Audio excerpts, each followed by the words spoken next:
chasing. Driving through the city I live, there's no way that I can stay down. I've been on my way out, something's gotta give. Everything moving too quick, I don't wanna break down. I've been on my way out, need to flip the switch. I can't spend another minute watching someone else that's living out the dream that's meant for me. I need to pack my shit. Driving through the city I live, there's no way that I can stay down. I've been on my way out, something's gotta give. Lane switching in a V10, heading out of town for the weekend. About to stack my pockets, hard to feel like it's the deep end. Working day and night, we grinding hard, the world sleeping. Drinking out the bottle like I don't know where the rest is. I've been spending.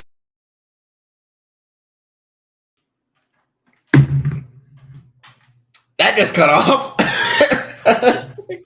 It's the sound cuts early.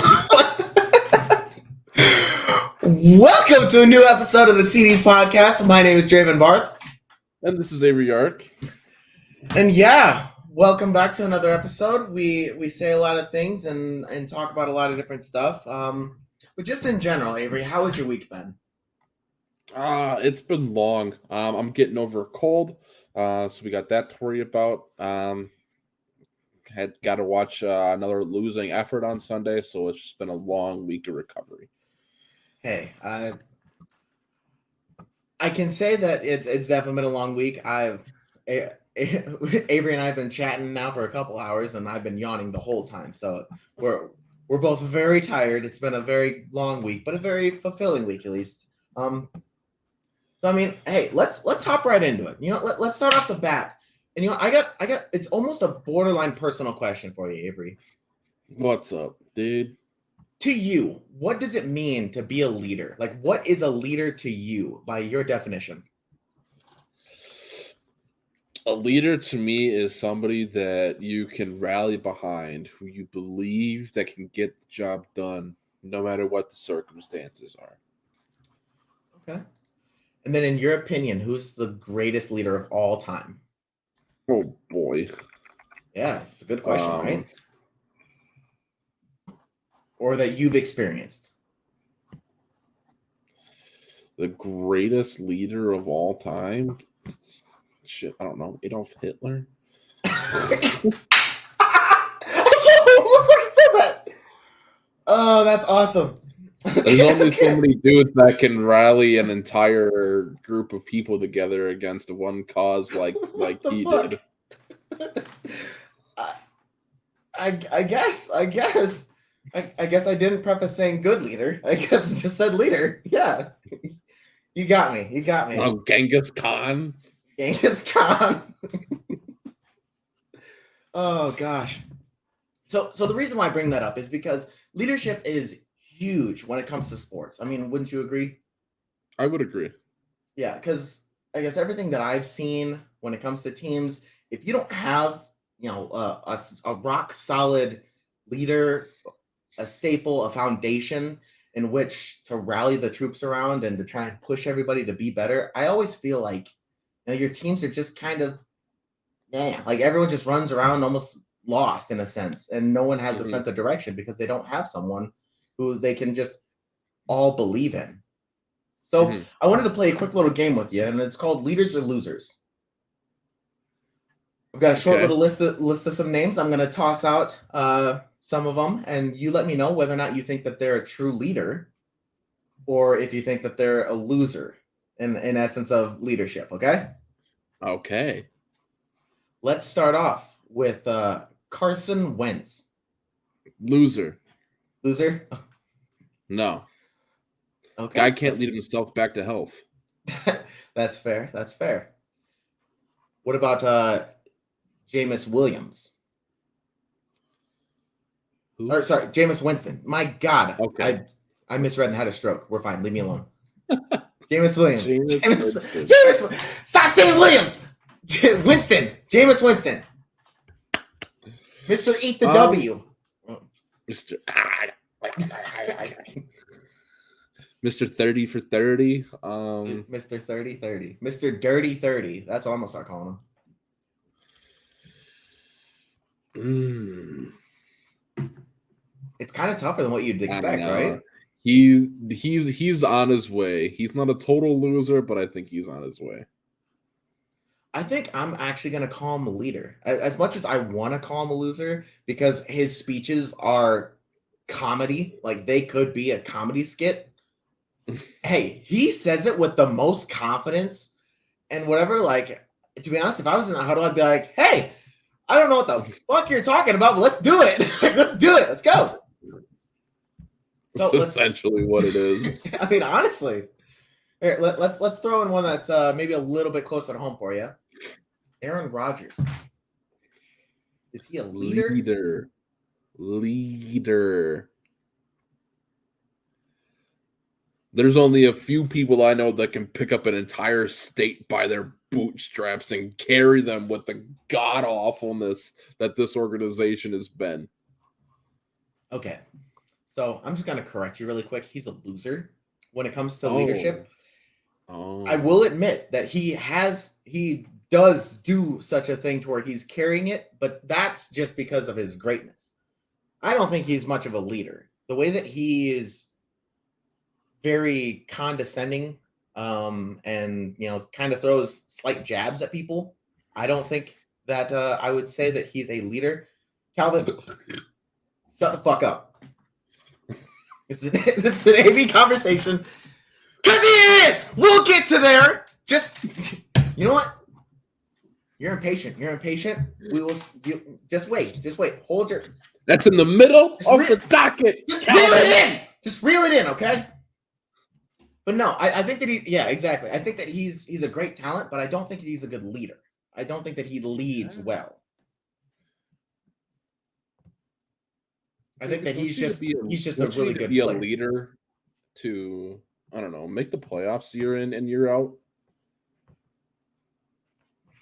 You can be good and make the playoffs. You don't have to be a leader to make the playoffs.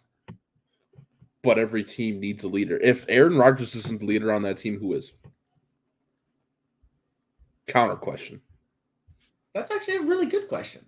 To be honest, I don't know if I could say that there's like a surefire leader to rally around. Exactly. Okay, well, we'll move on. What about Mr. Danger Russ? Danger Russ? Danger wrapped in bubble wrap? Broncos Nation. Let's ride. Home. As I walk away. Home. Yeah. Let's ride home. Russ, I don't know what's going on, man, but you lost it. Russ is a fucking loser. Russ is a loser. Seattle Russ, leader. Denver Russ, loser. I don't know what's going on. Spot on. Jalen Hurts. Is he a leader? Or is he a loser, Avery? I think Jalen is getting to be in that leader role. I really like the way he's developing, and I think he's going to have a very good career and a very long career. I think Jalen is definitely going to be a leader on that team. I think that I'm going to call him a leader right now. I feel like he's, I don't know, just something about his fieriness. He's not the most talented. He doesn't have the strongest arm. He's not the most athletic, but he's pretty good at everything. Like he is truly like a jack of all trades, master of none. Like he's average to above average in, I would say, most categories as a quarterback.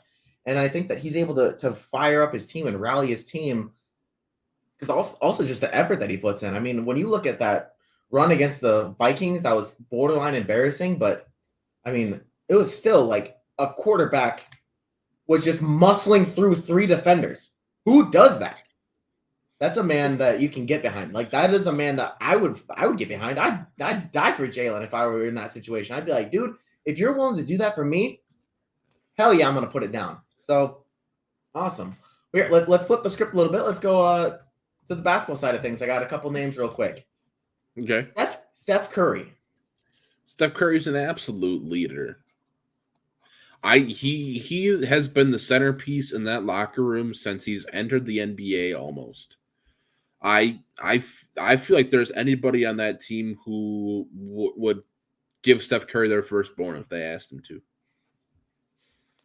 I can agree, but I don't agree to the same extent because I think that he's the focal point of the offense, but he's a very I guess he can be fiery, but he's more reserved in his leadership. Like he's not barking orders or doing any of that. He leads by example, which is still a good leader. I guess I can't say that enough, but I feel like in sports, as a leader, I feel like you got to be able to fire people up. You got to be able to just jazz them because it's through getting that emotions and getting everybody fired up that dude that first pop, that first shot, that first everything. It just gets everybody just going in the right direction. Mm-hmm. Then lastly, LeBron James. Is he a leader or is he a loser? Draven, I don't know why some things come out of your mouth sometimes. I know Dubs Nation's gonna be here in a second, listening to this, but I never question LeBron's ability to lead a team ever again. I didn't. I was asking the question. I definitely think he's the leader. Yeah, I mean, you don't get to go to what was like 8 straight finals, I think. Yeah, without being a probably one of the greatest leaders of our generation. Like, especially from a sports side of things. But yeah, no, I mean, I think that leadership is huge, and I think that it definitely plays a role in how your team ends up. I mean, when you look at a lot of the teams that are doing well with just any sport, they've got a bona fide leader, whether it's a player, whether it's a coach, they've got someone. It's always the I guess the bottom of the leagues that everybody could possibly be the leader and no one really knows who's the big guy and everyone's just like, well, we'll just figure it out. We'll just keep on plugging away. No, that's not a sense of direction. That's just a sense of, well, I'll close my eyes and, maybe one day I'll find a nut. Like, no, it's just, it's a terrible, terrible game plan. So speaking of game plans and leadership, Avery, we're about to jump into some GM moments. Okay. Okay. So we're going to promote you. You are now the GM of the Denver Broncos. Okay. You have to save the season or you are fired. How do you do it? How do I do it? Yep. I fired the entire coaching staff. Not the entire coaching staff. The entire offensive coaching staff. Defense, great. Defense has been great all year. Offense, terrible. Fire Hackett. Fire the OC. Fire the quarterbacks coach. I guess maybe the receivers coach can stay. It's not necessarily their fault. Everybody goes. Everybody that has ever communicated with Russell Wilson, get him out. Everybody who's ever communicated with Russell. Okay, yeah. I think that makes sense. If you spoke with Russell, you're fired. Gone. Okay, but who do you fill in? Who do you fill in then? It's not like there's a bunch of coaches just kind of sitting in the woodworks right now. Or are there, Avery? I think there are plenty of coaches sitting in the woodworks right now. I think you could maybe you pull somebody up from college. Maybe I think I'd probably just promote the DC to interim head coach and just let him do his job. Because that offense needs to find their sense of direction. That's fair. Are you still running with Russell? Do you still believe in Russell? Or are you tossing him too? And the $250 million that you gave him? I don't know if I could get anybody else right now. I don't know if anybody else would be able. I don't think anybody would be willing to make that trade. Maybe you trade a 5th round pick for Cooper Rush and you bring him in. Yeah, just have a $40 million a year backup. Just sit him on the bench. Sure. I mean, you gotta do what you gotta do sometimes, right? I guess you got to do what you got to do. What else? Melvin Gordon needs a little more stickum on his gloves. So I guess simply put, you think that it's mostly on coaching. I think it's mostly on coaching, yeah, and maybe play calling, or maybe a little bit of, I don't know, Russ's decision making. I think a lot of it is just poor decision making. Okay, that's fair. I think that's fair. All right. So now, Broncos are tired of you. We're gonna send you back to the grand old Midwest, and you are now the GM for the Green Bay Packers. Avery, they need you to save their fucking season. They have Aaron Bleepin Rodgers at quarterback, and they have a very stout potential for defense. How are you going to save the season? First is you sign Odell Beckham Jr. You bring in a young but capable wide receiver who is on the market, obviously. I mean, the headlines right now are the Rams don't want him. The Rams wanted to pay him pennies. So you sign OBJ and you kick the offensive line in the pants. The offensive line has been trash the last couple of weeks.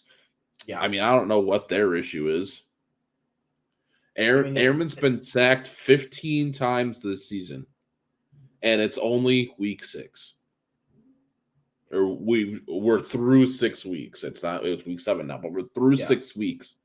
That's what, 2 sacks a game? Yeah, we're almost we're hovering pretty close to 3. Which is borderline unacceptable. I was gonna say, once you start hitting like 3 to 5, that's a lot. That is a lot of sacks to be taking. Especially for a guy like him that is so good at evading everybody he doesn't take sacks. Yeah, exactly. Aaron doesn't just take sacks. And he's very smart with the ball, and he knows how to, he knows the rules. He knows when he can, get rid of it and not have to worry about intentional grounding and things like that. So you think that if the Packers just got OBJ, all their problems go away? OBJ makes the problems go away? Is that what you're saying? Problems. I think it would make the receiver problem go away. That the rookie, so week 1 we saw Watson drop a 75-yard touchdown pass in the first play from scrimmage. Yep. Our options, as you were talking about earlier, were either throwing to children or we're throwing to World War II vets in terms of wide receiver age. Yeah. I mean, it's very true.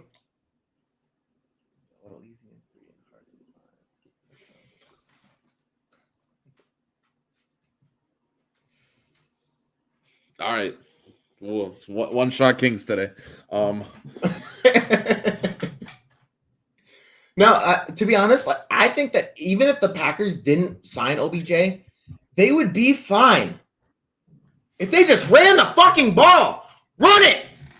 You have 2 very talented running backs. A.J. Dillon would start for probably 28 of the 32 teams.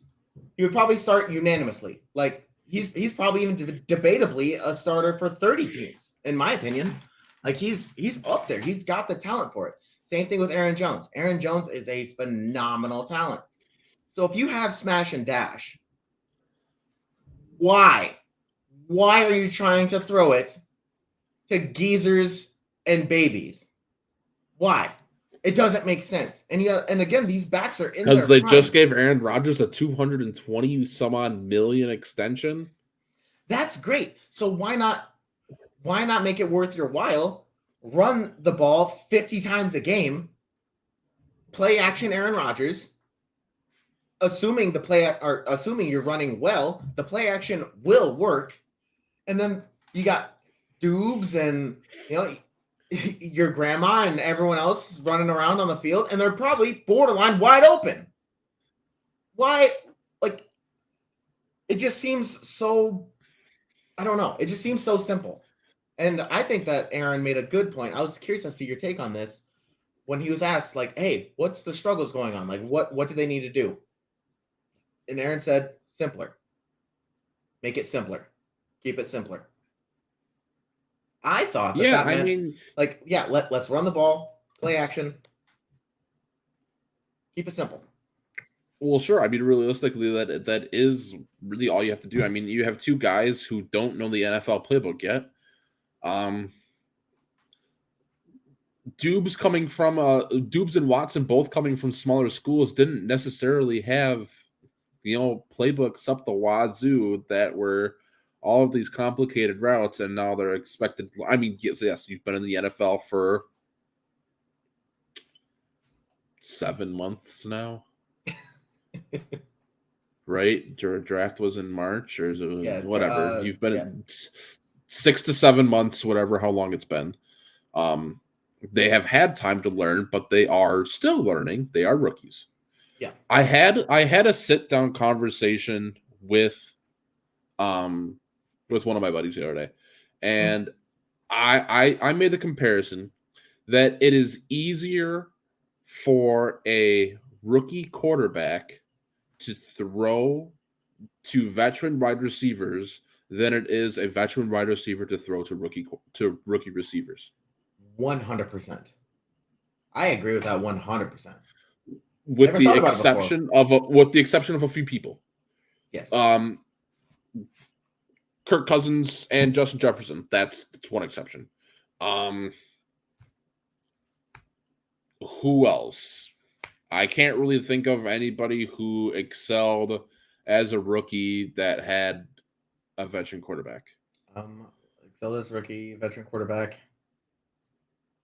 A lot of the guys that did good last year had. You're talking like the extreme echelon of people, because the next person that I thought of was like Randy Moss when he had fucking Brad Johnson. Well, no, I'm thinking of just last season. Like just last season.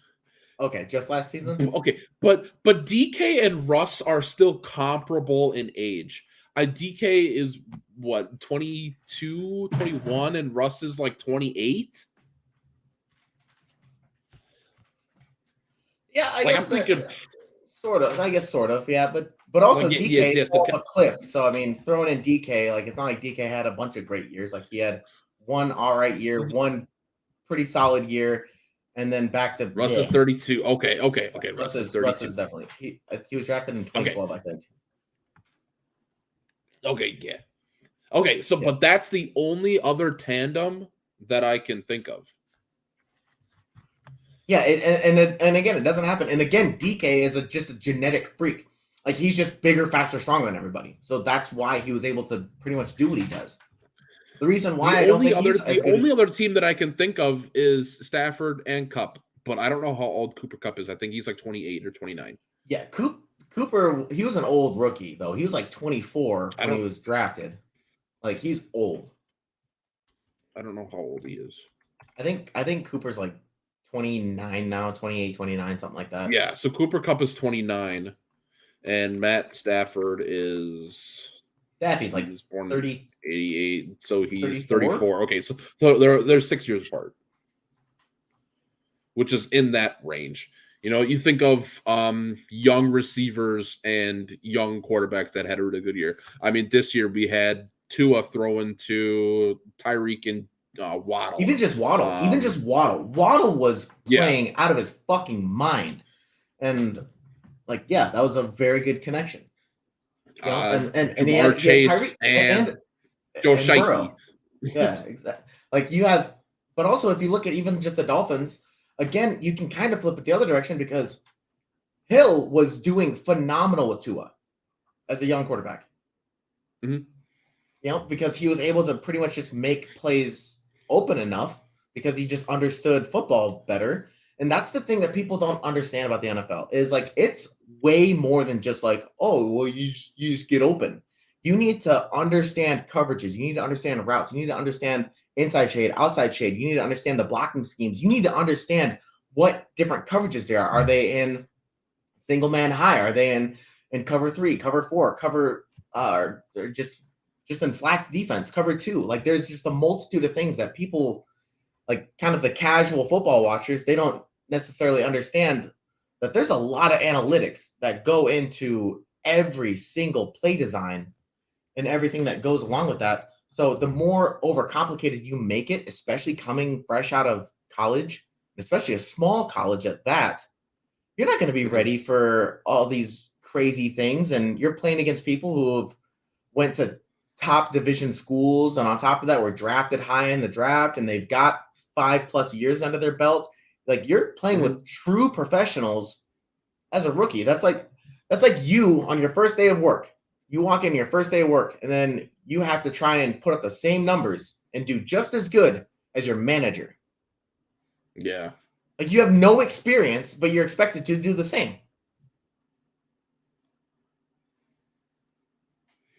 Calvin does make a fair point. Yes. Catch the ball. That's it. I'd catch the ball if you paid me like that. Dude, I don't know. Have you actually caught a ball from someone who's got a nice little bullet? Like, I've never caught a ball from someone who's got NFL bullet, but I played college, and some of those, like, your skin, like, it burns. It burns like hell. I can only imagine what it's like catching a piss missile from Aaron Rodgers. Like, that would hurt so bad. Sting. Probably honestly go numb. And that's the counterpoint, is these guys are going from college quarterbacks that aren't NFL material to one of the greatest quarterbacks of all time. Exactly. And it's just difficult. And people need to understand that. People don't understand that's difficult. Yo, Calvin says he got mitts. I got mitts? Calvin? I don't know about that one. Hit the jugs a couple times. Let me see you on the jugs machine before we start saying you got mitts. But anyway, so kind of just speaking about the general, like, just idea of sports and things like that, and just football and understanding it. Do you think that I got OBJ mitts? Calvin. Ask Avery. I'm nasty. Calvin. Come on. Come on. You know, It's I funny. will. You know what? I will fucking humor. Avery. Is Calvin nasty with his mitts? Avery's about to have a fucking stroke. Hey, yo, Calvin's got one of the nastiest mitts I've ever seen in my life. My God. You can't even keep a straight face. No, it's funny because I have the other SLG stream on my monitor, and I see Calvin's reaction every time we respond to one of his messages. Goddamn mitts. Oh, Calvin. Oh, you kill me. Oh, my God. You know what? Speaking of that, I'll do you boys a favor. I'll toss you. Anyways, I got DeAndre mitts. Exactly. I got DeAndre mitts. Homie's got one catch tonight. What you mean? Oh, bro. Deep. Calvin, I can't. I'm gonna stroke out. Okay. Anyways, back on the topic at hand. So, Avery, do you think that this is just a bad year of football? Like, just, and not like a bad year for football, but just a bad year of football? I don't know about you, but these Thursday night games for me are getting a little rough. Yeah, these Thursday night games are tragic. Anytime I have to watch the Broncos, tragic. There's just a lot of teams that I don't want to watch that I'm gonna have to watch if I want to enjoy evening football past 3:00. Yeah, I think that's fair. I think it's definitely just a year of bad football. It's one of those years that just doesn't make sense. And to be honest, I'm here for it. I'm cool with it. I like change. I know that that's, contrary to most humans, but I actually enjoy change. Not seeing, the stereotypical, like, Bucks and Packers and all, like, those teams being up top. Granted, you still got the Bills and the Chiefs, but they're stout. They're young. That's They're not gonna going to be change. that's not gonna change for a long time, honestly. But I like seeing the Jets in the midst, and I like seeing some teams turning around. It's exciting for me. I like seeing different faces of the franchise. Sauce Gardner doing his cheesehead thing. Like I loved it. I absolutely loved it. So Yeah, do you I think those are good in the points. grand scheme of things though that a bad year of football is bad for the NFL? I don't know about necessarily bad for the NFL. I mean, it gets to change up the storylines. It's not the same. Oh, Tom Brady wins another Super Bowl. It's not. Um, you know, here's Patty Mahomes again in the Super Bowl with Tom Brady. Mm-hmm. It's not. We get to see different teams and we get to see different narratives. Yeah. Here's a question for you. This is actually a question I've been pondering. What's the difference between just bad football and a well-fought defensive game? Because if you watch a game and it's 6-9, Yeah. you'd be like, what's going on? Like, what is going on? You'd probably assume bad football. I guess. So the difference what's your take between on bad football and good defense is usually it comes down to two things. It can either be passes dropped or passes defended. If you have receivers just playing lockdown coverage all day long and corners? the stat comes up and it says, there have been 10 batted balls this quarter and nobody's been able to do anything because both defenses are just playing so well. That's one thing. The other side is that if you see a quarterback who's like 12 for 30 for 100 yards, then something's up. Or defenses have figured out that, hey, we're tired of letting you guys just do whatever you want and break big plays. We're going to play some fundamental football because as a Vikings fan, Dalvin Cook, in all honesty, could theoretically probably have like 600 or 700 rushing yards. There are so many times that he's right there. He's just a bee's dick away from like a 50-yard break. But he gets tackled, or he gets shoestringed, or he gets caught, and that's fine. But that's good defense. I can't take that away from Dalvin for someone doing their job and making the tackle. Yeah, and for that's doing the their job and not narrative. allowing. Yeah, I just said a bee's dick, Calvin. You never heard that saying? That's a common saying. Bees are awesome. I think the difference is just going to be on whether the defense is playing well or if the offense is just dropping balls. Yeah. So I guess do you think that it's? I guess now let me rephrase the question. Do you think that it's a bad year for football or a bad year of football, or a year of bad football, or do you think that it's just a year of good defense? I've seen both. Like, whenever I have to watch the Broncos play, that's just terrible football. Except for the defense. The defense is... the defense is great. If... Patrick Surtain is underrated, probably top 3 corner right now in the league. Right now. Probably. But, I mean, you look at, like, what the Broncos offense is doing. Russell Wilson's blind. I mean, we'll look at their last... What was that, Sunday or Monday night game or whatever?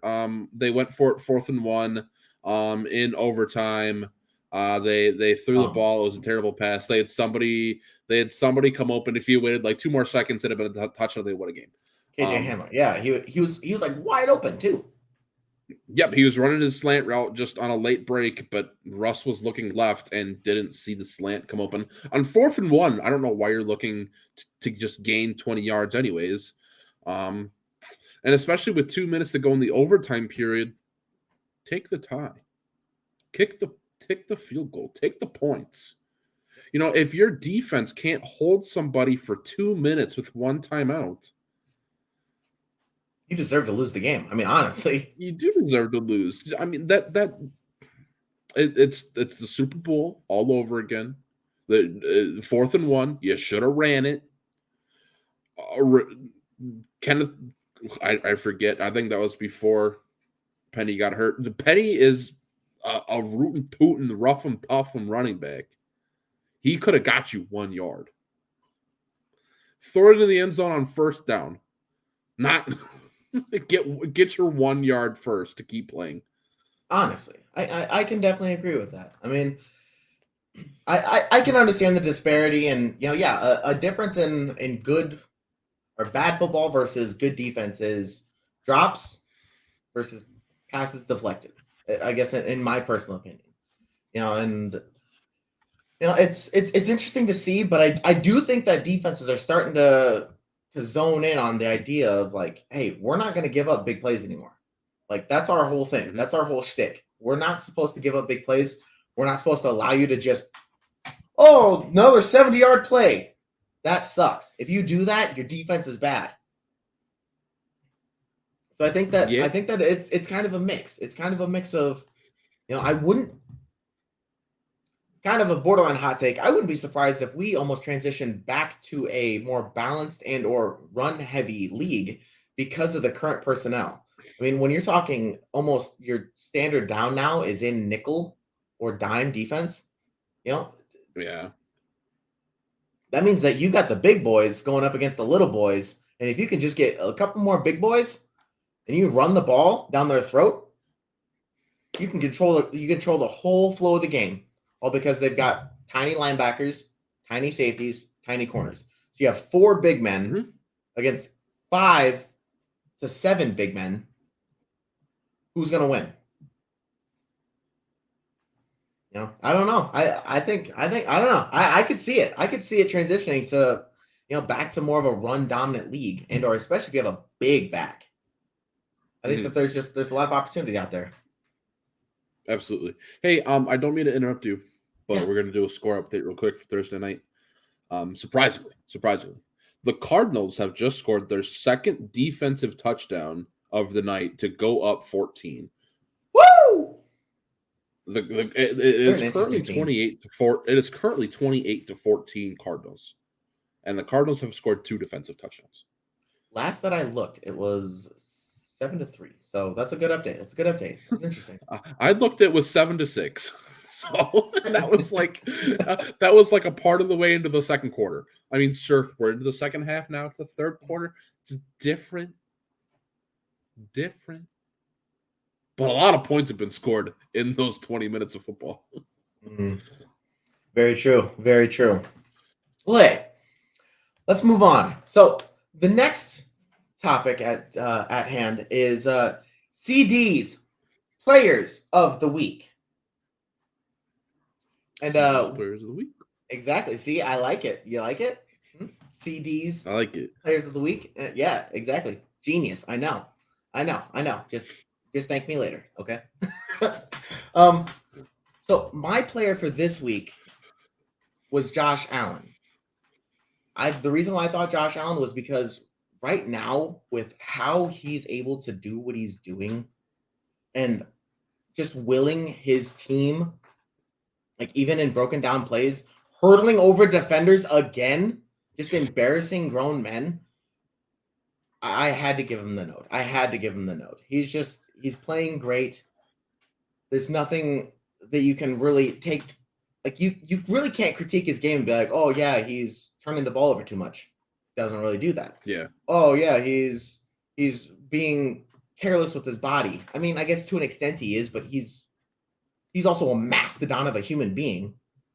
Like there's almost nothing negative that you could almost say about him. It really is weird. So Avery, Who's your CD's player of the week? My CD's player of the week is Marcus Mariota. Ooh, I My like boy. it. My boy went 13 for 14 passing with a $129 and 2 touchdowns, and also had 50 more yards on the ground with another touchdown. My boy had 180 all-purpose and 3 touchdowns against the San Francisco 49ers, who have one of the top defenses in the entire league, and embarrassed them. Embarrassed. Marcus Mariota is a playoff QB. He caught his own pass for a touchdown. Like, True. Bro. 4 catches and yards. Oh, here. Let's run on to the next topic because I'm excited for this one. So last week, unfortunately, we weren't able to have an episode, but my last week's CD's player of the week was going to be Justin Tucker. Reason being is because I think that he is the most underappreciated kicker of all time. I now realize that you guys misread what I said and that I said underappreciated, not underrated. There's a difference. So, the reason why Justin Tucker is underappreciated, and I'm even, you know what? Fuck it. I am going to dive in. Is underrated is because people don't realize how great it is to be in front of greatness. You know, when greatness becomes part of the routine and you're like, oh, well, Tom Brady threw for another 300 yards. Whoop-de-doo. Like, he threw for 300 yards. He's like 90. That's impressive. Why can't you be impressed? So the whole idea, you know, granted, it's because of the expectations that he's set upon himself. The whole idea of like, you know, oh, well, Justin Tucker's going to kick and, you know, it's a go ahead and regardless. Do you know how many teams struggle with shit kickers? One of my favorites. Okay? Greg Joseph hurts me. He hurts me down to my core. I love our punter, though. NFC Player of the Week, baby. Love it. But then you look at Justin Tucker, who is the most accurate kicker of all time, has the longest kick of all time. And I want to say his percentage, last that I checked, was like 92%. I don't know if it's gone up or down. It's probably gone up a little bit. That is absolutely insane when you actually look at the statistics behind the kicks. And then again, it's not like he's just a bunch of pooch kicks. He's like going 10 for 10 from 40 plus yards with regularity. That is so difficult to do. Calvin, shut your mouth. Okay, there are people who train their whole lives to catch a ball. They can't do that. What do you mean? Oh, you just kick. Yeah, you also have to make sure that the placeholder holds it perfectly, that the snap is perfect, that your timing is perfect. Everything for a kick to work has so many pieces that it needs to be like almost sheer perfection. And to be able to adjust on the fly and still make it work, Justin's underappreciated. I think that, you know, we need to realize that this is quite literally the god of kicking, and we need to just honestly throw him in Canton right now because I'm tired of, you know, I don't know. I'm tired of just the lax, like, oh, Justin Tucker is like just really great. No. People need to be as excited about him as they're about Aaron Rodgers. Not even kidding. He needs to be up there with Tom Brady. People need to appreciate a good kicker, and I'm tired of it. Avery, thoughts? All good. I agree. You're doing more than kicking a pigskin, Calvin! Kickers make the world go round. No, in all honesty, actually, make the world stop on a dime. Actually, I'm going to tell you something. This is just a funny story. Back in my my college days, this is at a community college. There was our special teams. They made a.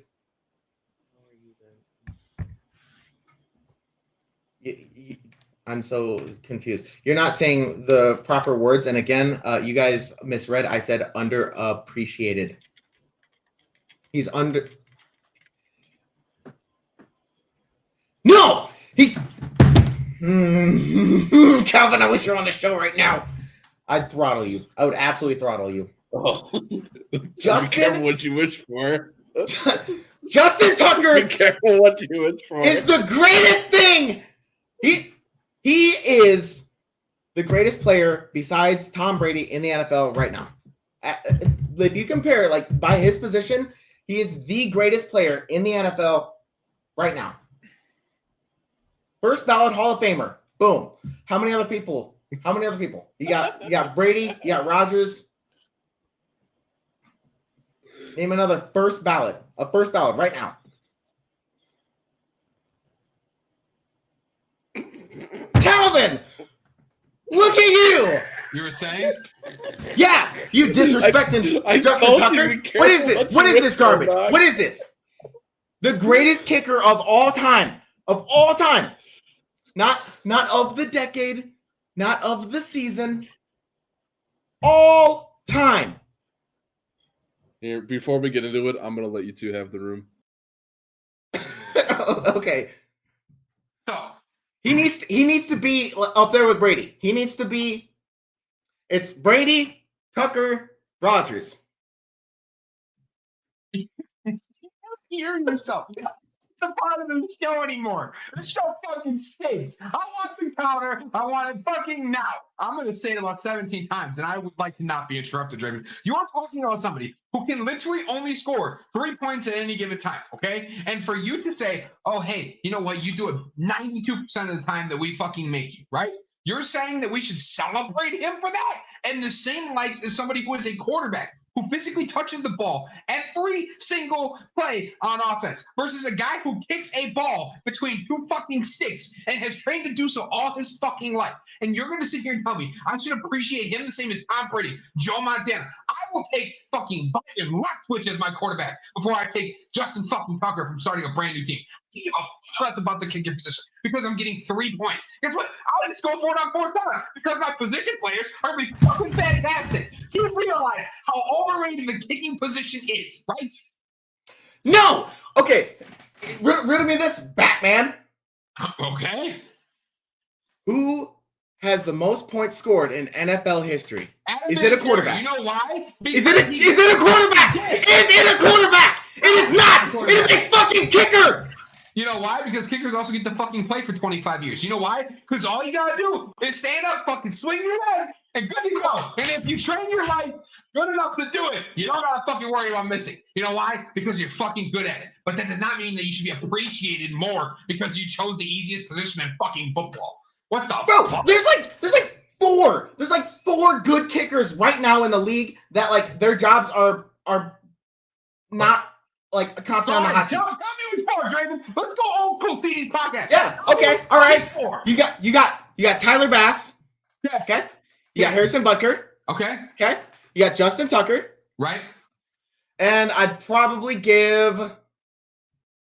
Fuck, I don't even know if I have four. Mason fucking Crosby, Evan McFucking Chris Hey, fucking. I'll give you Evan McPherson. I'm not giving you Mason Crossbar. I'm not giving you Crossbar. Stop saying he hasn't been fired. He missed 17 things in the last 3 years. But he should be fired because he's not that good. So when you have a good when you have a good kicker and you can guarantee 3 points the second you cross the 50, like Justin Tucker, You should be able to do that with every fucking kicker. You're a kicker. That's like watching a streamer and saying, oh, you watched the game. All you do is play video games. Why aren't you winning each one? You should. You're a fucking streamer. Overrated. Over-fucking-rated. lies. Game winners, clutch moments. Would you rather have? What? I'd rather have Aaron Rodgers throw a fucking Hail Mary than I would. You'd rather have Aaron Rodgers throw a Hail Mary than Justin Tucker kick a, we'll say a 63-yarder. Yes, I fucking would. Nope. Yo. Send Justin out. Yo. Kick that fucker. Yo. Sign my name on the dotted line. Get me my check for the win.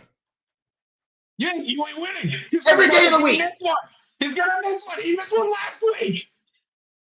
He missed one. You're overrated. He carried his team. Overrated. Oh, Calvin. Fucking rated. I'm gonna have a stroke. Guess what? Your buddy's not supposed to have a stroke. You're fucking overrated too. It is not accurate. It is not accurate. He's not over. How is it overrated if he's the greatest? If he's the greatest. Goat. Bah. He's the greatest. I would be kicking every single kick goes through the crossbars. Bam. Always. Not nice. No one does that though. I don't give a fuck if nobody said it. Okay.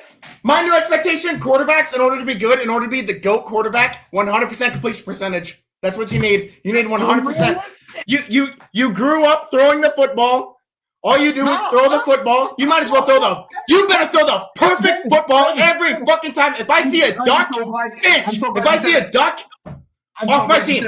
I'm so glad you said it. You know why? Because when you throw a fucking football, guess what? Somebody's got to catch it. When you kick a ball, who's involved, Draven? Your fucking sorry ass leg and your overrated ass body. No, it could be the snapper. It could be the handler. If the ball gets bumped, does the fucking kicker kick it? No, he doesn't. Does he? Sometimes. You're lying. If a ball gets fucking snapping correctly on special team, the kicker's still kicking it, you're lying. Every once in a while I've seen it. It usually doesn't work out well, but every once in a while you see it. You're lying. I'm not lying. You're lying. I've seen it. Tony Romo threw the fucking ball and ran instead of fucking putting it back down. Okay? We saw that play. Lying. You're a liar. Let me get back in here. I'm done with him. Done. I proved myself right. Justin Tucker's overrated. Kickers are fucking You did not overrated. prove yourself right. I did. You came in here and said, blah, blah, blah, blah, blah, blah. What was that? You said that kickers need 100% completion percentage in order to be the fucking GOAT. But guess what? They have to rely on somebody else. Quarterbacks, whatever. You said a quarterback has to have 100% completion percentage. That's unrealistic. You have trained all your life to kick the fucking ball through the fucking uprights. If you can't do that, you're fucking trash. And Justin Tucker's fucking trash. So here we are. He's trash. The greatest kicker of all time is trash. I'm sorry, Adam Vinatieri's the greatest kicker of all time, just so we're clear.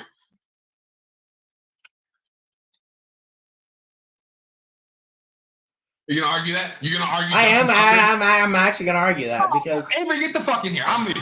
This is dog shit. This show fucking stinks. This show fucking stinks. So fucking dog shit. Justin Tucker has had more. Justin Tucker would have more leg if you chopped off his foot than Adam Vinatieri has had his whole career. What? Tom Brady is Super Bowl ring. Yes, no, he's accurate. He's clutch. I'll give him the most clutch kicker of all time. I'll give him the most clutch. To say the greatest? Nope. Who's got the most Negative, Ghost Rider. Who's got the most scored points in NFL history, Draven? I'll bring your fucking argument back to you. Who's got it? Huh? That's Adam Vinatieri. You know why? Because he's the greatest kicker of all time. He's also as old as my fucking grandpa. Fucking missed last week. He has more gray hairs than I have brown. And he missed last week. He missed a kick last week, Draven. Last week. He missed last fucking week. 92%. Bum ass. You practice your entire life to fucking kick balls. You kick a fucking ball for a job. You make millions of dollars. Millions. If I train my whole life to kick a fucking football, this one, I ain't missing a fucking kick. Okay, so I don't give a fuck with the conditions. Ooh, I don't give a fuck who's holding the damn ball. I don't care what the conditions are. I'm not missing a fucking kick if I train my entire life to kick football. Okay. Everybody fuck back in here. I'm out here. Good luck with show. You guys aren't going to beat us in what? Love you, Calvin. Motherfucker. I said we get fiery. Thank you for everyone who I was so glad. I was dying laughing the entire time. Okay. Bucks win. Yeah, Bucks win. Fuck you, Draven. Oh God. Okay. All right. Well, thank you, Christopher, for the 100 stars. You're the best. Thank you, Christopher, for the 100 stars. Love you. Mwah, mwah, mwah. So let's move on from that because I'm still fired up, but Calvin's not here, and you don't have that same level. So let's move on to fantasy trades because that was a topic of discussion that I wanted to talk about, and it sounds like you have some personal experiences with this as well. So this is just a general fantasy trades and why I hate them. When it comes to fantasy trades, okay, if you're the person who gives me 2 backups for one of my main starters, you're dumb. You're actually dumb. I'm not sugarcoating it. You are dumb. Go eat more drywall. It might help improve your IQ. Don't do that. I think that is so ridiculous when people try and trade like someone's backup for the starter. It blows my mind. Like the whole, like I got a Michael Carter for Breece Hall type of trade when everybody knows that's a terrible idea. Do you think I'm stupid? Are you trying to insult me? You think I'm dumb enough to be like, oh yeah, Breece Hall, he's been scoring 20 points a game for the last couple games. Yeah, let me get Michael Carter, who has like 7. Duh. Fucking duh. Don't do that. You're like the you know what? I even wrote it in my little notes. You are like the same person, and I'm pulling out the nerd card. Yu-Gi-Oh! Back in the early 2000s. I got gypped, and I'm still mad about it, okay? I am still mad about it. I bought the Kaiba deck, okay? I got the Kaiba deck. I had a Blue Eyes White Dragon. I was ecstatic. I was also like 5 or 6 at the time, so I didn't know my head from my ass. I didn't know anything about anything. A guy came up to me. He offered me 3 cards that were all terrible, but their attack points ended up being higher than the Blue Eyes White Dragons. So he's like, it's a good trade. And me, being a dumb child, accepted it, only to find out that I was ripped off. If you do that, you're a bully. You're a bully. Don't send fantasy trades like that. You're a bully. Avery, thoughts? That's fair. Those are very good. Calvin! I want to read. Oh my God, Tucker is not a fucking bum, Calvin. I will come to your house and I'll poop right on your doorstep, right there, just right on the welcome mat. I'm gonna waterboard you. I'm gonna waterboard you. Jesus Christ! I'm not actually gonna waterboard him. Don't get mad at me. Yes, he will. But no, Let's see. What are your experiences with fantasy trades? What are your thoughts on them? My experience with fantasy trades is something along the lines of I have never been sent a trade that I've accepted outside of a couple of instances. Because usually the trades that I get are Curtis Samuel and Tyler Algier for Jalen Waddle and Leonard Fournette type of deals. Gotcha. I hate fantasy trades. And usually there's a fleece and a fleecer. And it's very usually one-sided.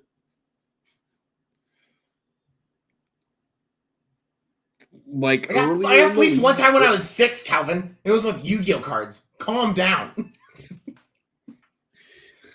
So I'll say that I fleeced myself earlier in the season. I was rather upset with a certain Titans running back coming off of an injury, only scoring about 8.5 points a game. I was rather upset with him. And so I traded said Titans running back. I traded him away for AJ Dillon, the backup running back for the Packers, because at that time AJ Dillon was coming off a 20-point game. He was trending up. So I said, screw it. Immediately the week after, said running back that I traded away scores 23 points. And then the next week scores 23 points. And then the next week scores 25 points. You want to know what A.J. Dillon did in that same span? 8, and 8. Less than 8 points every game in that same 3-game span. Fantasy trades are done on such an emotional level. None of these are thought out. No fantasy guy looks at another team and goes, I want to give this guy equal value for what I'm taking. They're usually always garbage. I will admit, Calvin sent me one that was actually pretty decent because it was Devontae Adams and some other pretty decent echelon running back for Amon-Ra St. Brown and one of my running backs. So I thought that it was actually pretty close. That was probably one of the best trades I've ever been offered. Other than that, the rest of them, absolutely awful. Absolutely awful. Giving me 3 players for one great player does nothing but fill my bench. That's stupid. Why would you send me that and think that, oh, he's going to take it? Because, you know the roster spots? There's 72 roster spots. No. I don't need so many people on my bench. I hate it. It makes me angry. I hate fantasy trades. Enough of that. We're a little past an hour. Let's move on to the pick'em and wrap some things up. All right, let's go. Let's run it. Usually we like to start with the Thursday night, but I'm going to check on that score before we do that to see if it's even close. You see if it's worth discussing. Well, we were wrong a couple weeks ago when it was, I believe it was the Chargers were losing, but ended up winning. Or vice versa. It was something along those lines. The team that we thought was going to win actually ended up losing. They ended up blowing a pretty substantial lead. All right, let's talk about it. Thursday night tonight going on right now. St. Louis at Arizona. Like I stated earlier, score is 28-14 with about 10 minutes to go in the third quarter. We're just past halftime here. The Cardinals have had two defensive touchdowns. And but the Saints are marching. I just got a notification that that Chris Olave just completed a 41-yard reception. Chris has been nice. The Saints are marching. Chris has been a nice addition for them. I can't complain. I do think that the Cardinals are going to ultimately win, but that's only because the Saints are just so riddled with just injuries at, it feels like every position. They're basically running backups. So I'm going to give it to the Cardinals just from that alone. That's fair. Also, I have Chris Olave on my bench in one league, so that's great.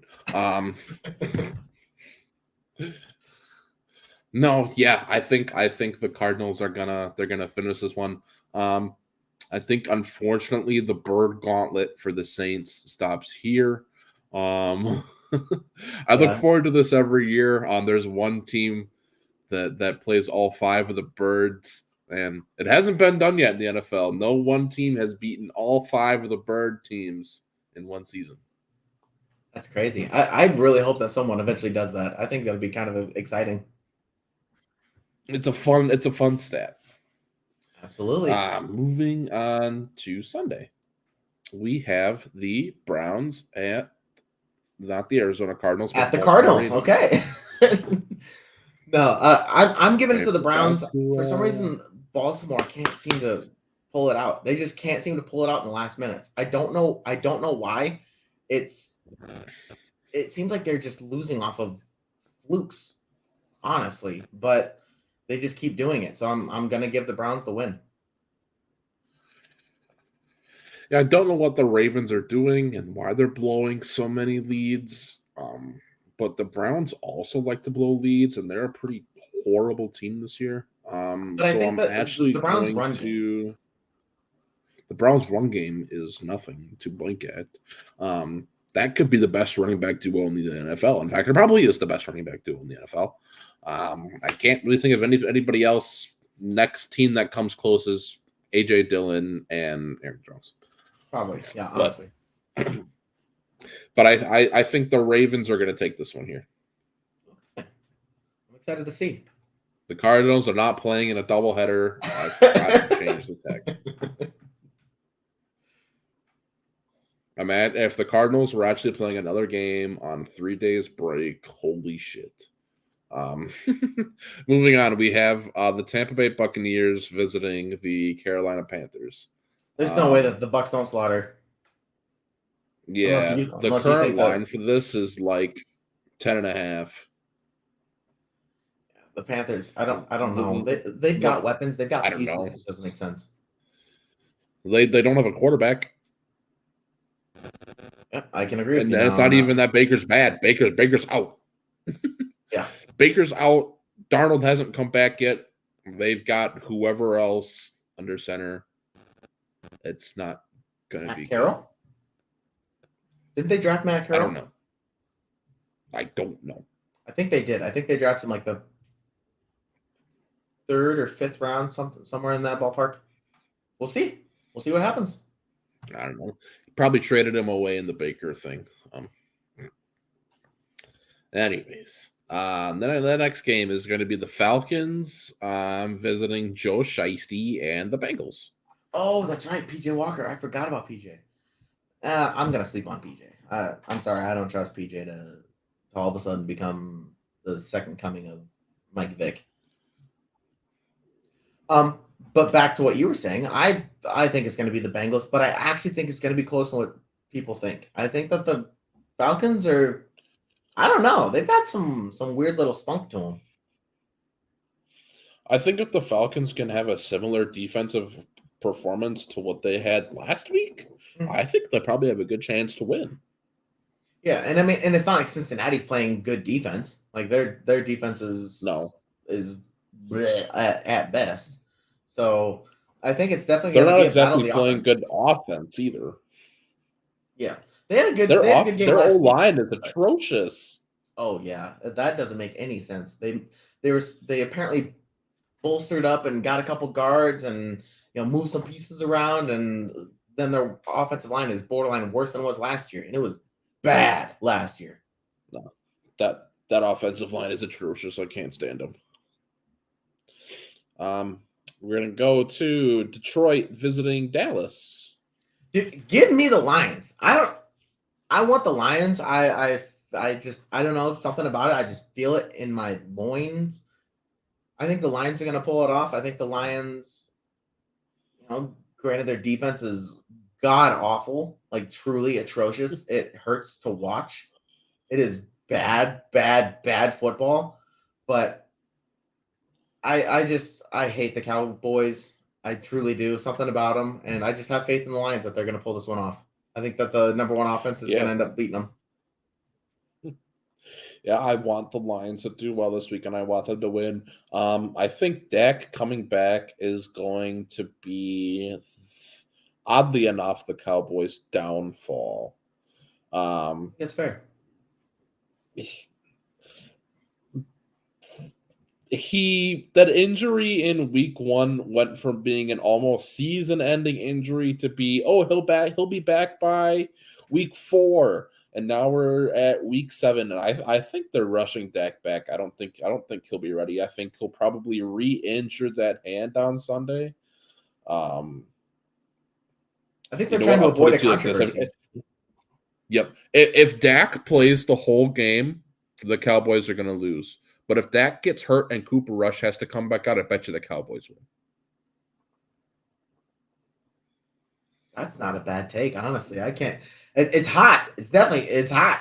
It's spicy. But hey, I'm all for it, honestly. I like Cooper Rush. If Cooper Rush plays, give the Cowboys the win.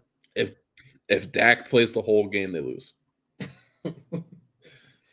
Moving on to the fluky teams, some of the fluky teams this season, we have the New York G-Men visiting Sunshine down in Jacksonville. This one's Your hard. thoughts on that, Draven? I think I'm going to give it to the G-Men only because I think that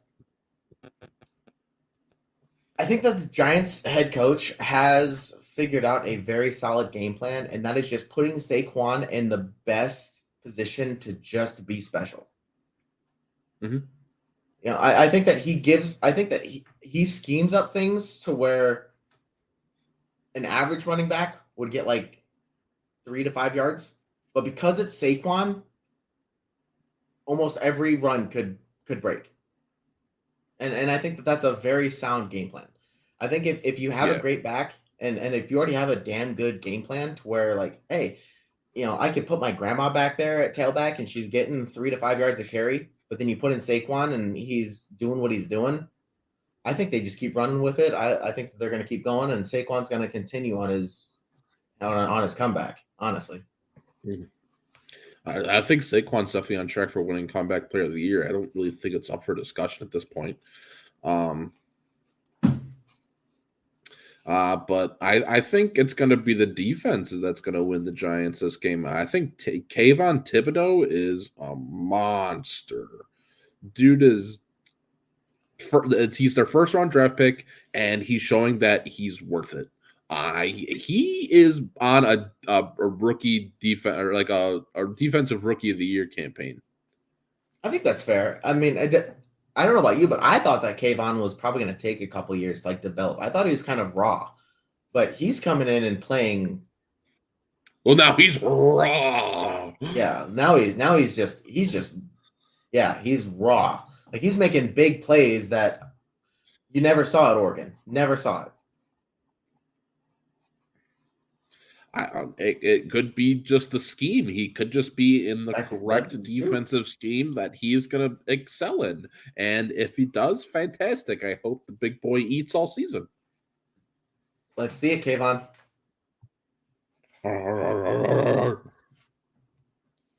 So we're going to move on to the Colts at the Titans. I don't know if Taylor is back this week. I think that there's been talks of Taylor being back this week. I've got Naheem Hines on fantasy, that's why. But even then, it's just it's rough because you know JT's coming back fresh off of an injury. Usually, there's a little bit of rust that's just got to get knocked off. Naheem Hines he's been battling with some injuries himself. I don't think the Colts are firing on all cylinders right now. So for that reason, I'm going to give it to the Titans because I feel like the Titans are now starting to catch a rhythm with Derrick Henry getting kind of some of his momentum back. I wouldn't be surprised if the Titans turn around and end up making the playoffs this year. Yeah, I think that division isn't fantastic. They definitely have a good shot at winning the division. But yeah, Henry after starting at week 3 has just been pretty much unstoppable. And I don't think the Colts have the run defense set up to stop him. I think this could be 2 steps short of a massacre. Speaking of massacres, the Green Bay Packers play the Commanders on Sunday. This has got to be the Packers' turnaround game. Actually, this has got to be the get right game. It should be, but I actually don't think that this is the game. I think that the Commanders are going to pull this off. I think that the Pack are going to continue to be in their slump. I don't know why. To be honest, like nothing besides just a gut feeling is telling me this. Because on paper, the Packers should win. The Packers should win every day of the week. The Commanders are just genuinely a bad team. But I just have this feeling that the Commanders are going to pull off a win against the Pack. I do think it's going to be a close game, though. But I think that the Commanders are just going to try and control the clock, whereas the Packers aren't. Because I don't think the Packers have pulled their head out of their ass and decided that, hey, we're going to run the football like we're currently built to do. Yeah, I don't know if the Commanders can do anything up front without Chase Young. You heard what I said, Calvin. I didn't stutter. Commanders beat the Packers I'll give it like a 17-14. I don't think it's going to be a super high scoring game. I think it's going to be a pretty low scoring. All right. And then I think we move on to the afternoon, the afternoon games. Yeah. Kansas City visiting San Francisco. It's hard. It's hard because something about San Francisco, like their defense is playing rather well, but Mahomes is Mahomes, and that is it's hard to play. But I think I'm going to give San Fran the fluky win. I think it's just going to be a lucky situation. Yeah, I don't know how you're saying that right now. Kansas City's probably going to win by 10, maybe more. I think so. If Atlanta can beat this team by 14, Kansas will beat this team by 24. See, but that's also kind of the reason why. Is because there was also just a super close game with the Chiefs last week against the Bills. And on top of that, you have San Francisco getting beaten by the Falcons. I think that's a nice margarita concoction. It's something fluky is going to happen, and that's why I think that the 49ers are going to pull it out. I love it how you say flukes because now we get to talk about the Jets versus the Broncos. The 4-1 Jets, 4-2 rather, against the I think 3-3 Broncos. Right, they're 3-3. Oh no, sorry, 2-4. The Broncos are 2-4. 4-2 Jets against the 2-4 Broncos. Jets, Jets. Sign me up. I want Zach Wilson to play better, but other than that, the rest of the Jets team is actually playing some pretty good ball. We were talking about that earlier before, but I thought that the Jets were probably 2 to 3 years away from doing what they're doing right now. So the fact that they're doing what they're doing right now, I've got all the faith in the world. And I think the big stick up is, can the Jets move the ball on offense? The Broncos offense is absolutely atrocious, and the Jets defense is actually playing pretty decent. But when you look at the defensive side of things, Denver's defense is also no joke. And the Jets offense is very one-dimensional. So it's kind of hard to say, but I am going to give it the Jets. I'm also going to give it to the Jets here. I think Sauce Gardner is going to lock up Cortland Sutton. That offense already isn't very good, and if you take away the primary receiving weapon, then they don't have much left to them. We saw on Monday that Latavius Murray was actually the standout running back for Denver. The before number 2 back Melvin Gordon hardly saw the field at all. He had 2 carries, I think, and somehow Latavius Murray becomes a workhorse. I just don't know what this team is doing. I don't know what this coaching staff is doing. The Broncos as an organization doesn't make sense. No, nothing makes sense to me anymore. Moving on. Next we're gonna talk about Houston playing Las Vegas Raiders. If this isn't a slaughter, McDaniels needs to be fired Monday fucking morning. There is no reason why the Texans should be in this game on paper. On paper, no reason. Absolutely none. Unless besides that, Dameon Pierce is a top 10 running back in the league. But you think, okay, so Dameon Pierce alone should be able to compensate for Davis Mills and the rest of that atrocity. I guess not. I'm not gonna say atrocity, but that rest of that very mediocre offense. Whereas if you look at the Raiders, they've got Renfro, Waller, who have all of the offensive weapons they could possibly ask for. Exactly. That's what I'm saying. That's why I said. 4? That's why I said on paper. There's no reason. I think that Granted, the Raiders have lost to some good teams recently, or I guess just Sorry, no, on their the schedule. Raiders lost to the bye week. They are 1-4. They have one win. Yeah, it's not good. That's why I said if they lose to the Texans, McDaniels needs to be fired Monday morning. He should wake up to, you know what?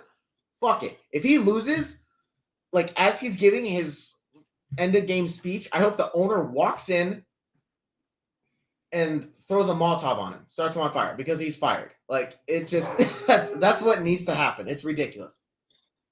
Mills is not a bad QB. He's average. You say that, but record-wise, the Texans are the better team. Yes, but I do like Mills. I just don't think that he's Derek Carr. You're right. He's not Derek Carr, and Derek Carr has every offensive weapon he could ask for, and still sucks. But that's what I'm saying and that's why I think that this is down to coaching. I don't think that Josh McDaniels is a good head coach. I think that he's a good offensive coordinator for Bill Belichick. But from an actual offensive coaching standpoint, he was the head coach for Miami for a year or two, and then got fired, then back to offensive coordinator. I think that's going to be the same exact thing. He's going to have this stint for a year or two, then he's going to fuck off back to New England. I don't know, dude. I like the Texans. I think the Texans have a chance in this one. I think you're counting them out too early. I'm looking at it more on scrappy. paper. I'm looking at it more on paper. I will give you that. The Texans are definitely a lot more scrappy. Damian Pierce. Yeah, they have Brandon Cooks, dog. Brandon Cooks is a top 10 receiver.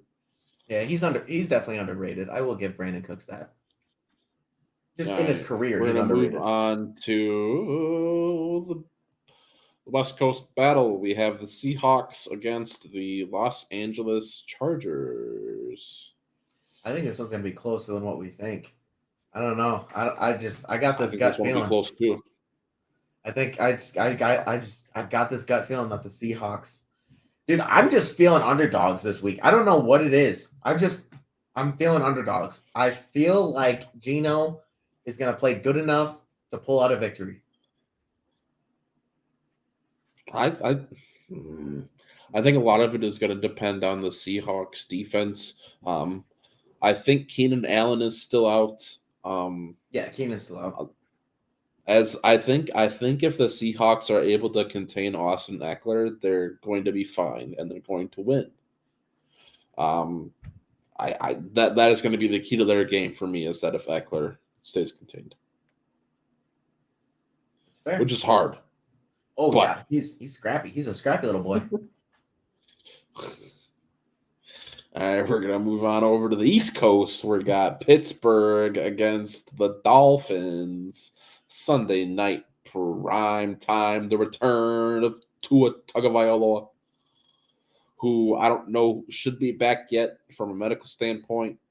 Homie said he didn't remember getting hit and getting carted off 3 weeks ago. Yeah. It's kind of scary, honestly. It's dumb. They're playing with his life. They're honestly playing with his life. I think Tua needs to really consider like the long-term side effects of the injury he just sustained. I don't think he realizes, granted, his brain's not fully developed yet because he's probably 23, 24, if I were to guess, somewhere in that age range. Somewhere around there, I believe so. Like he's young. He's very young. And your full frontal lobe does not develop until you're 26, 27.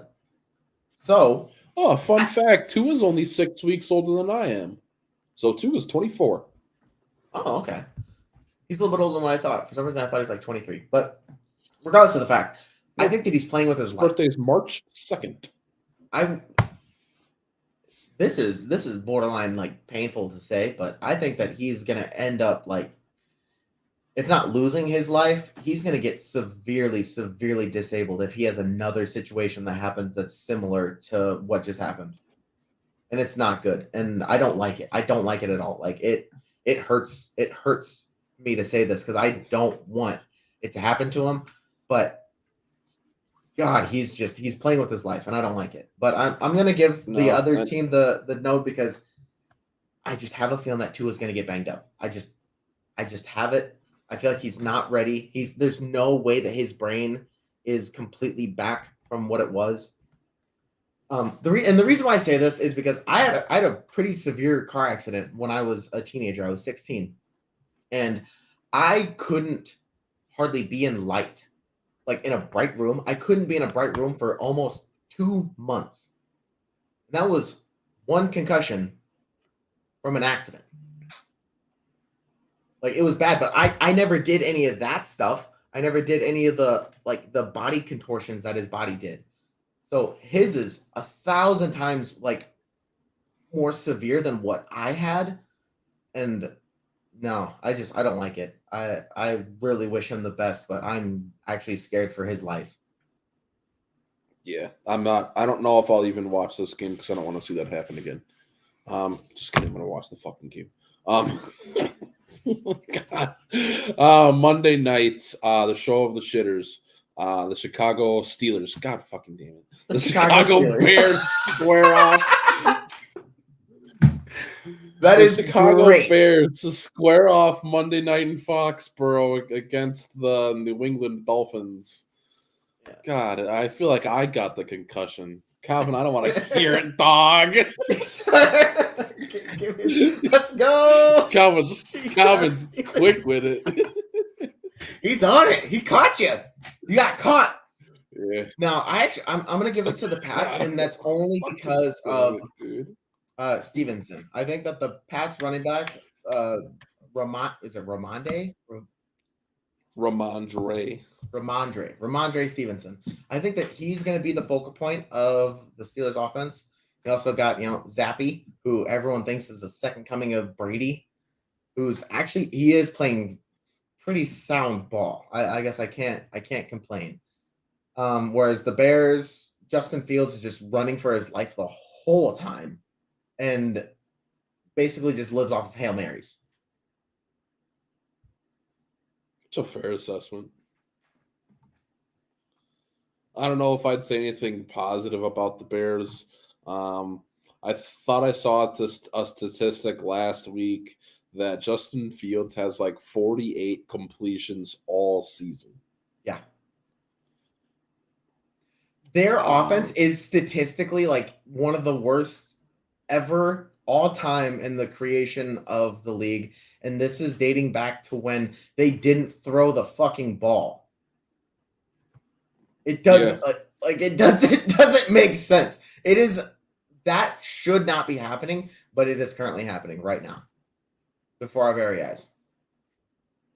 Yep. The Chicago Bears are officially a dumpster fire.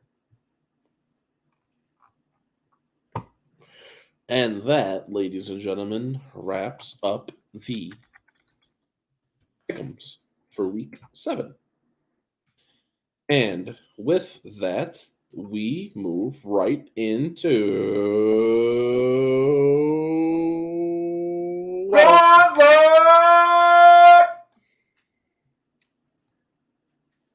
For those of you who are not familiar, we do the Gauntlet. And the Gauntlet is a series of games in which we are trying to figure out NFL players on easy and on hard. And then on top of that, we move on to, I always forget the Pokemon one, but we're trying to find a first-gen Pokemon. Squirtle. And we don't lose because we're the best. Okay, I'm just telling you right now. All right, let's start her off. Let's start her off. I don't know. I think I started off last with somebody tonight.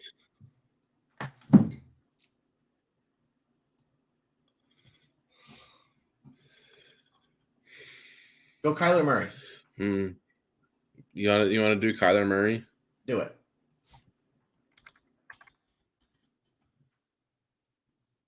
All right. Nope. Oh my God, that's so bad. Okay, but it's a young player, taller player. Granted, it's Kyler Murray, so he's a baby. And of course, I chose one. So we've got everywhere in the sun to choose. All right. Bad choice on my part. So, all right. So if it's not an NFC quarterback, My mind wants to lean towards a AFC receiver.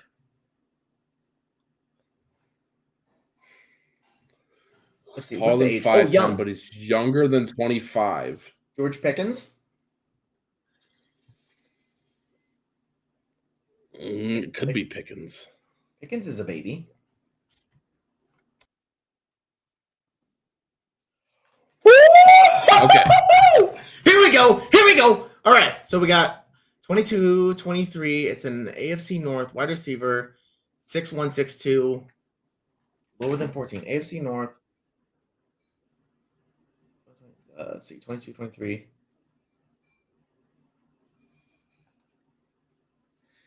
AFC North. So that's going to be Browns, Bengals. What is it? Jamar Chase? No, because Jamar Chase wears 2, I think. Right? Or does he wear 0? I guess that was my main question mark, because height, I think Jamar's like 6'1", maybe 6'2". That's right in that age. Age, I think Jamar's 22, maybe 23 at the absolute oldest.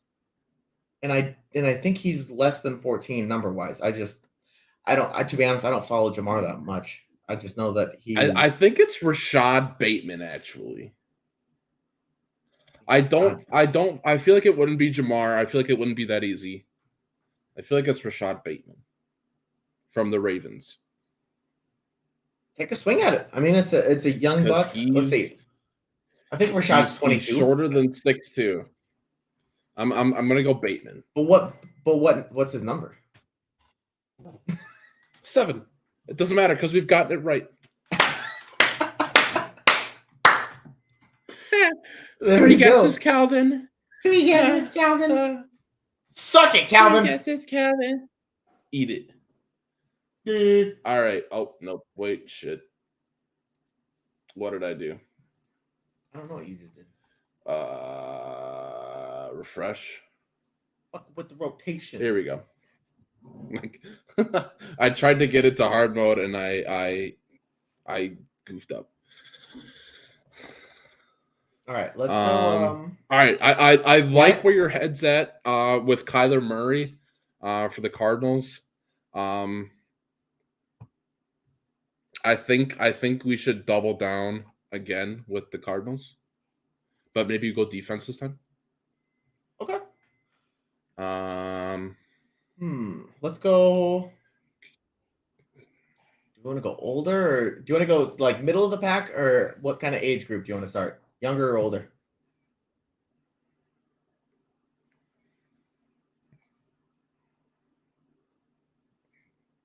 Calvin, how do I have a sheet pulled up for a randomized game every day? Huh? How do I have a randomized sheet pulled up? Well, here, Cardinals defense.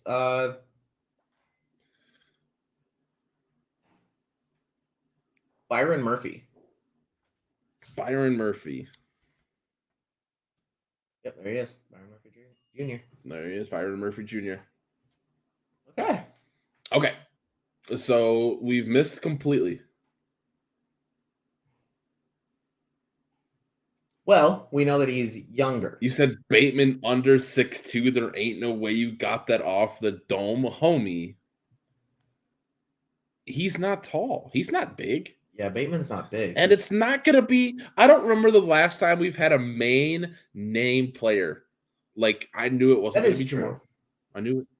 We had a guard. We had a fucking guard or tackle at one time. We had a third-string tight end for Miami. Yes! That was garbage. I guess the starter and the fucking backup, and they're all within like an inch and or like 2 numbers of one another. It doesn't make sense. Go ahead and throw something out. Go ahead and throw like a middle of the pack number. Maybe so it's not an NFC defensive player. So we need an AFC offensive player. George Pickens. Just do it. Just because George Pickens. George Pickens didn't get picked last time. Bam! That's what I'm talking about, baby. Okay. So it's AFC. Wait, what the AFC, not the North. So if it's a yellow wide receiver, or if it's yellow and wide receiver, that means that it's an offensive So player. if it's yellow, it's an offensive player. Okay. So AFC East, Southwest offense, taller than 6'3". That's a quarterback. Or a tight end. He's 22 or 23. And wears a number higher than 14, which leads me to believe it is not a quarterback. Think so? No, usually quarterbacks aren't taller wearing... than 6'3". You're talking 6'4", 6'5". That's quarterback material and or tight end material. But the number isn't quarterback material. Name me a quarterback that has a number higher than 14 right now.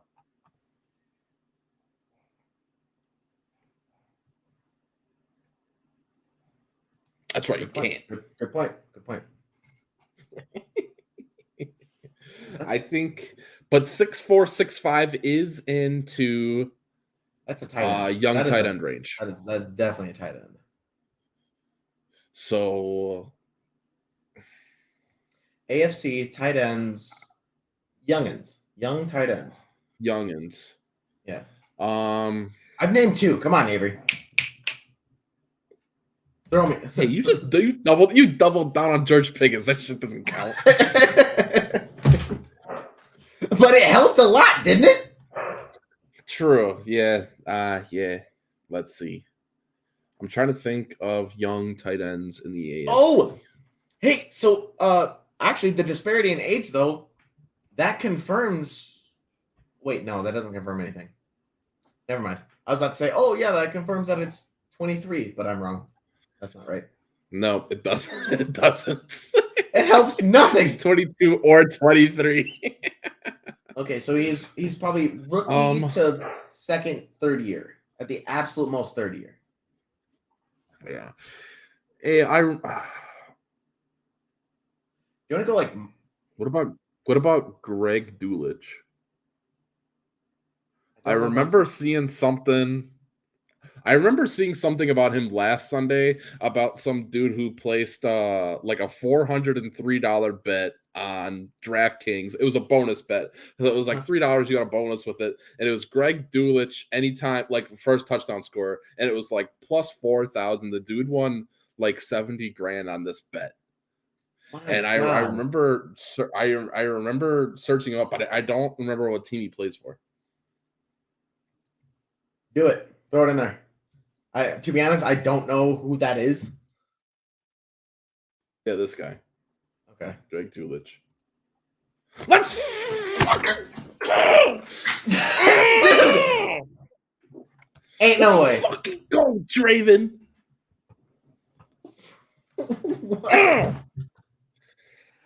I love being a sports bettor. I couldn't think of anybody else. That's fucking wild. That's absolutely wild. There's no way. Let's fucking go, dude. Chaka, bro. I remember that from Monday night. Some dude placed a crazy bet on Greg Dulcich, first touchdown of the game. Crazy. You said he won 7. Dude, imagine. He won like 70 grand. The odds were like plus 4K. That's nuts. It was a $400 bet. All right, so next we're gonna go to Podal.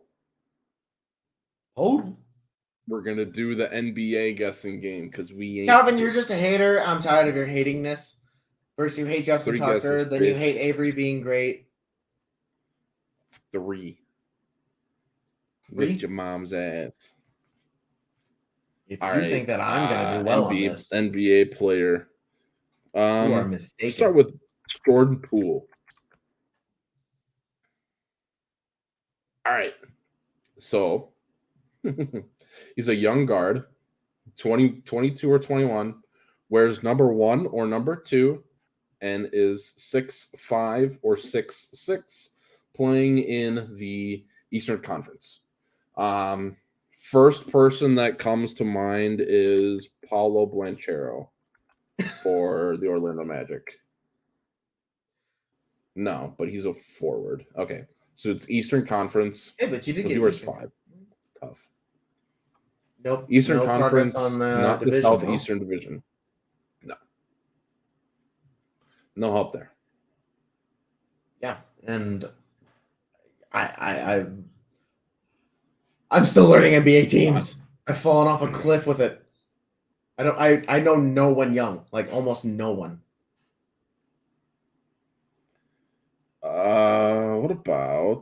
What about Murray, who just got drafted from Iowa? Jamal Keegan Murray? No, Oh, another forward. not even close. He's another forward. You made a lot of progress though. I'm trying to think of just so 6'5", 6'6" guard. That's a big guard. That is a pretty big guard.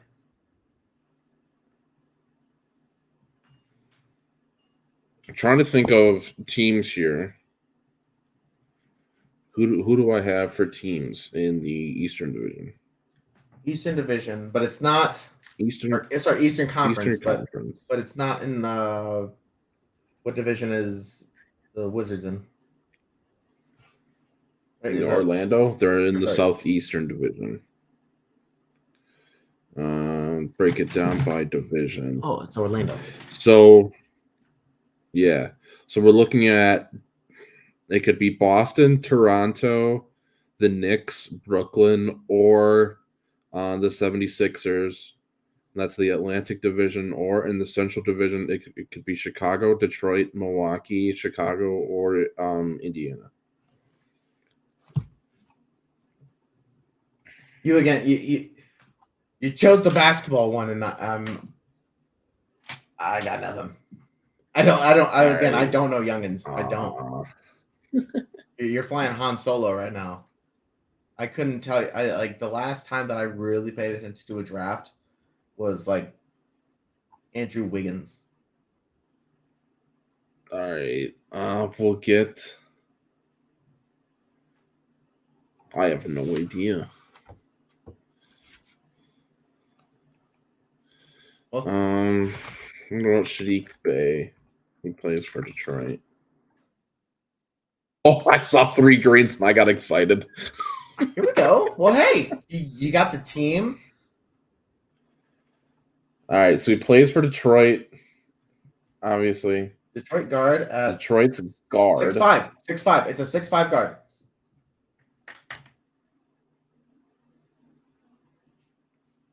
Six-five guard for Detroit. No, it could still be a 6'6" guard.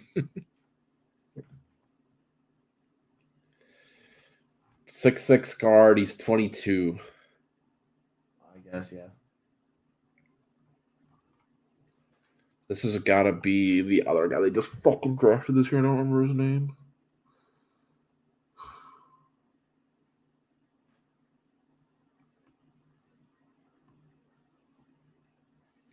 They just drafted this guy. I don't remember his name. Yeah, it's a rookie. Quite the hair situation. Yeah, he's got a little bit of a fro going on. I don't remember this dude's name at all.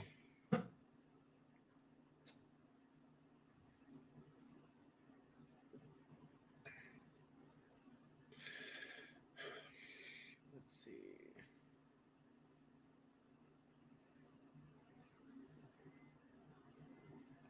I'm so upset at myself. Do you pride yourself in Cunningham? I pride myself to at least attempt to follow basketball better than this. But okay, well, I think I know who it is only because I Googled it, but I'll maybe try and give you some hints. See if maybe you know. So he's French American, and he was drafted in 2020, the first round. Draven. We've already moved on. Oh, I didn't pay attention. Ah, we did. Okay, sorry. I pulled off the screen. It was Cade Cunningham. It was Cade Cunningham? Oh, no. See, I thought it was Killian Hayes. I was literally just looking up I looked up the Detroit Pistons, and he was the one who looked closest to resemble that. Well, all right. So it's whatever. Squirtle, we pick. Yeah, whatever. Total is not our forsuit. On to Squirtle. Let's one go. Of the one of the 151. We pick one. It gives us a hint to the next one. Let's go Clefairy. I don't know why. I'm just feeling it in my bones. Clefairy. All right. So it's got 2 Evos. We've got that much. And the hint was it uses withdraw. So that leads me to believe it's one of these 2. Okay. To be honest, I'm not familiar with what withdrawal does for Pokemon. Withdrawal is it raises your defense. Okay. It could also be Cloyster. It could be Shelter. My guess is either Shelter or Cloyster. Oh, sorry. My guesses are just either Cloyster or Omnistar. Well, I chose the first. Which one do you think? I am gonna go Cloyster. Oh, fucking look at that! Nice, attaboy, Avery. Oh, and we got a badge. Play Squirtle 5 times. Squirtle in 2. Squirtle in 2. That's what I'm talking about. Well, yeah, it has been a long one today, Avery. It has been a long one. Absolutely, it is. If you don't mind, I'm gonna pass it over to you to wrap us up. You gonna pass it over to me to wrap us up? I'm gonna pass it over to you to wrap it up. Let's hear it. All right. There are good ships and there are bad ships, and there are ships that sail the sea. But there's no ships like friendships. May the best forever be. Just kidding. That was my toast for Draven's wedding that I didn't get invited to. Just kidding. Nah. So Draven and I and Calvin have said a lot of things tonight. And Calvin. A lot of screaming, a lot of yelling. But that's what we do on the CDs podcast. If you don't like it, kick rocks. There are a lot of things that have been said on both sides, all 3 sides. Calvin's with us tonight. It's a triangle. And if you don't like anything of what we said tonight, if you disagreed at all with anything that was said, you can see these nuts drag across your forehead. Have a great night.